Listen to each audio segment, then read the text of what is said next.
NASA's initial test launch with the Boeing Starliner capsule has not worked out well, to say the least. The space agency announced this weekend it's finally decided that the two astronauts stuck at the International Space Station, Suni Williams and Butch Wilmore, will come back on a SpaceX Dragon capsule next year instead. The pair were initially sent on an 8-day mission in early June.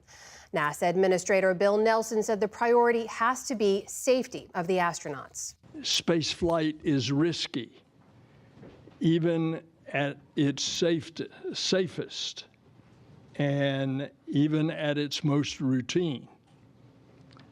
And a test flight by nature is neither safe nor routine. And so the decision to keep Butch and Suni aboard the International Space Station and bring the Boeing Starliner home uncrewed is a result of a commitment to safety.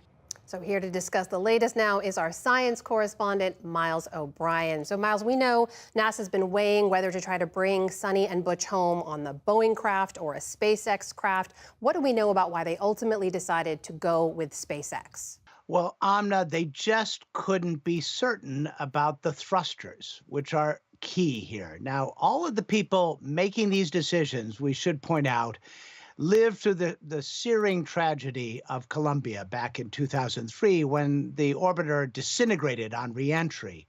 It's really important that these thrusters work as advertised when they're supposed to, because it's a very unforgiving, risky portion of the flight, to say the least.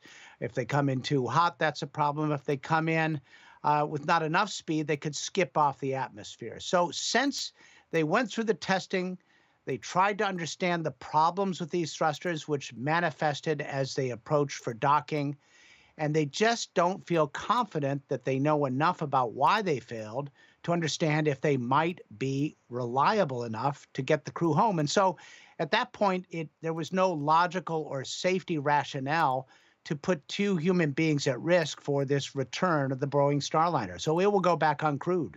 So, Miles, if they can't be sure it's reliable, what does this mean for the future of the Starliner and also for Boeing's relationship with NASA? I mean, will they still work on missions together? Yeah, I mean, Boeing and its predecessor companies goes back to the very beginning of NASA, the first spacecraft. They've been contractors on, you name it, just about every program, including the shuttle and the International Space Station, for example. There's no indication that there's going to be a separation of these two entities. Boeing and NASA will probably continue to work together, highly likely. Both leaders of both organizations are saying so. What's really interesting right now is what happens on the next flight for Starliner. Will that be an uncrewed mission to test out these thrusters, which are so bulky, or will they allow astronauts to be a part of that next flight? That's an open question. So an 8-day mission has now turned into a several months-long mission. If the decision has now been made about how Suni and Butch are going to get home, why will it take so long to actually bring them home? Why until 2025? Yeah, why is it Gilligan's Island? People are asking, for sure. Basically, there are no seats for them to return home on the spacecraft which are attached to the International Space Station. They're not going home in the Starliner.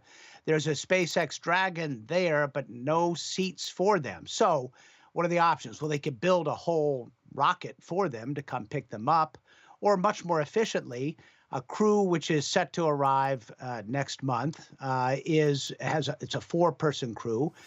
With 2 of those crew members will stay home now, opening up 2 seats.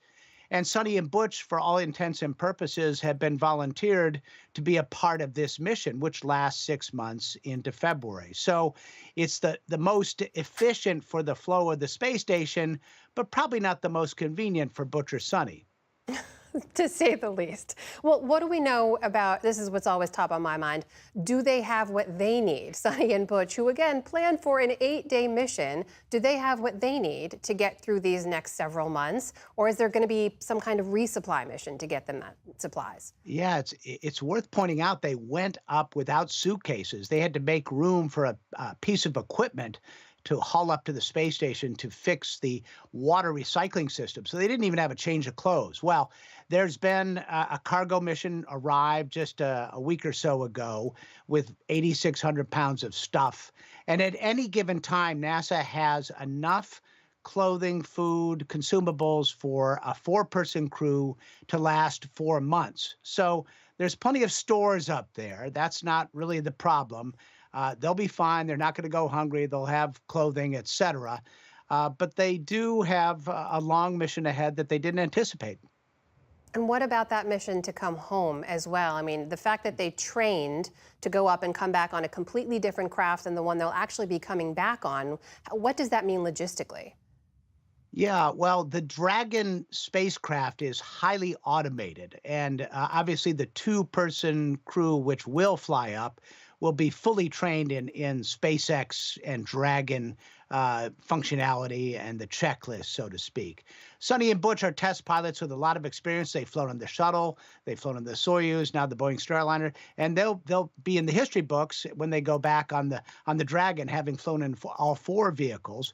But given the fact that they have an experienced crew with them, and they are well versed as test pilots, and they have plenty of time right now, I guess, to read the manual, I guess it'll be okay. Our science correspondent, Miles O'Brien. Miles, always good to speak with you. Thank you. Pleasure.